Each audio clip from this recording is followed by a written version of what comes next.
you aren't able to pick how tall you're going to be. You're not going to probably be able to pick, like, if you have curly or straight hair. You can't pick your skin color. But I think one thing that you can decide to do is how you treat other people. And so I think that's really something that we should be proud of is, do you treat other people the right way? Not necessarily like, well, I'm short, so I'm special. I just think that a lot of times we get caught up in the wrong things.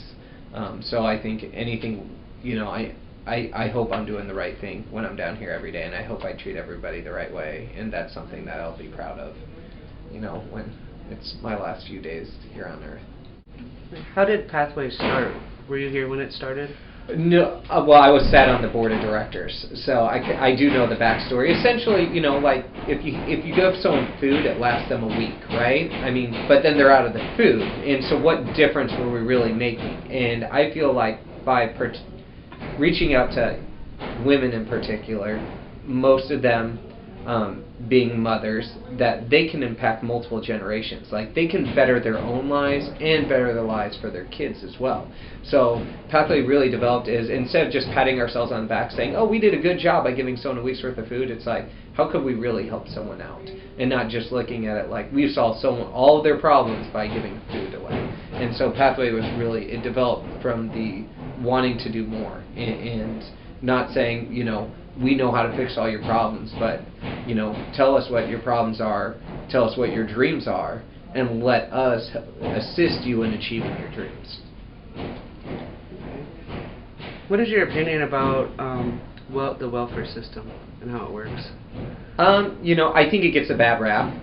A lot of times I think a lot of people that aren't knowledgeable how welfare actually works, they have this idea that people are entitled and this mythological poor person that just wants to always live on the government's dime. And that my biggest problem with it is I think there's a loss of benefits that happens really quickly, and so it almost discourages people from going out and finding a job, because it's like, well, you found a job, well, now you lose this benefit, and so it's like, well, why go to work? And so I think I'd like to, my only real criticism is just gradually, have people lose their benefits at a more realistic level. And so, but I think that the welfare, I don't see any reason not to have it. I just think that we need to do a better job helping people, because if I didn't have the money to make ends meet, it can really help you out. But I don't think anyone wakes up every single month and says, yes, I want to be on welfare. But it's like, how can we help someone get off instead of just saying everyone's entitled, everyone wants to be on welfare. I just don't think that's to get out of that safety net. Yeah. Right. Yeah. What is the biggest need for the community? That's really hard to say. In your opinion. Because I think everyone has such different needs. I think that's probably the biggest need is really so when I fundraise, for example, and I can go out and ask someone, donate money for us. A lot of times people want it to be for food, right? Or someone wants it to be for a specific purpose. But I think what we really need is people that are trained and people that are good to work with each person's problems. Like, no one has the exact same problem, right? So we need to have, I think the biggest need is to have more social workers, to have more people that are trained and empathetic, in how to help someone out, as opposed to just being like, what, we're doing great at the Heart Ministry Center because we hand out 50,000 pounds of food a month. I have a youth program that you guys run, and then a women's program. Have you ever thought about expanding that into elderly or men's? Yeah, the hardest thing with, I would rather us do a really good job with a few programs as opposed to us end up having, 100 mess out of a bunch of them. Yeah, and doing an okay job with them. I'm really proud of what happens with PATH.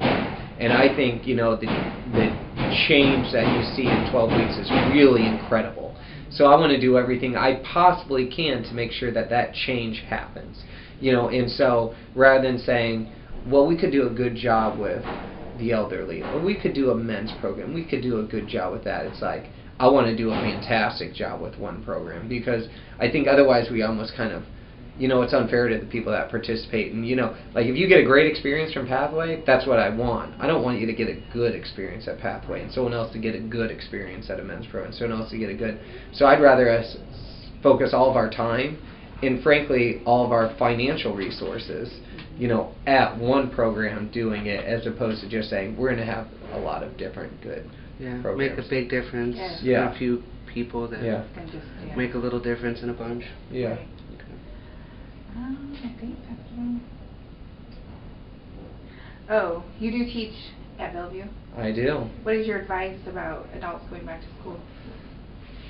I think I see why people say it's harder, right? I mean, it's easier. Like, I think when I went to school at 20 years old, I have no responsibilities. Mm-hmm. So it's really easy for me to go to school. I mean, like, what's a rough day for me? I have 4 classes. I mean, that's it. I mean, and so I can see how it can be harder.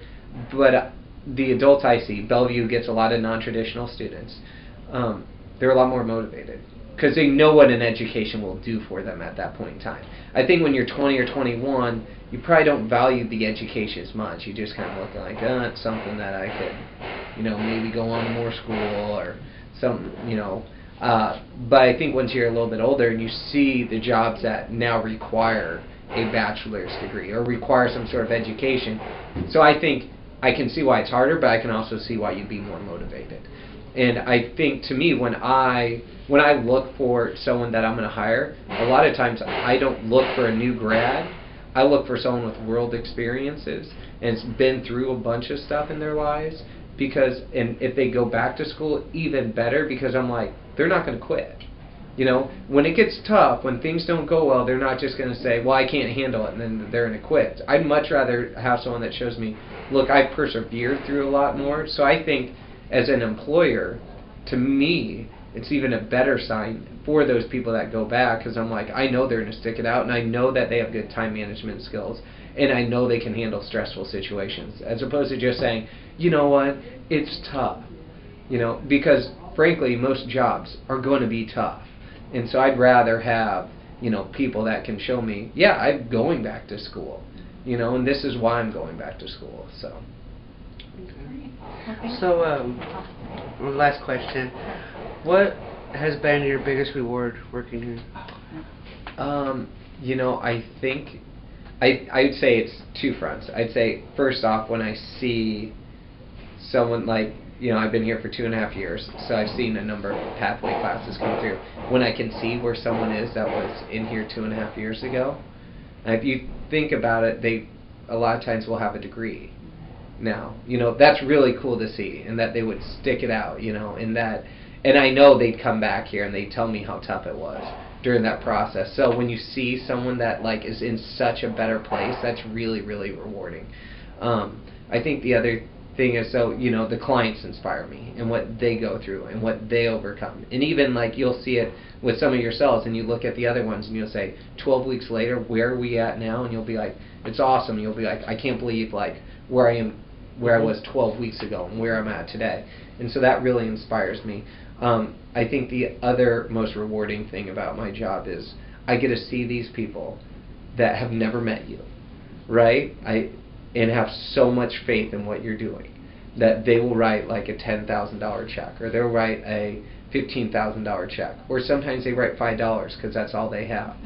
But I get to see, the difference in people. I get to see where you guys are after 12 weeks. They don't get to see it, but they believe in you. They're not donating money to me for me to just do whatever I want. They are donating money because they believe in what's happening through our program, and we're all privately funded.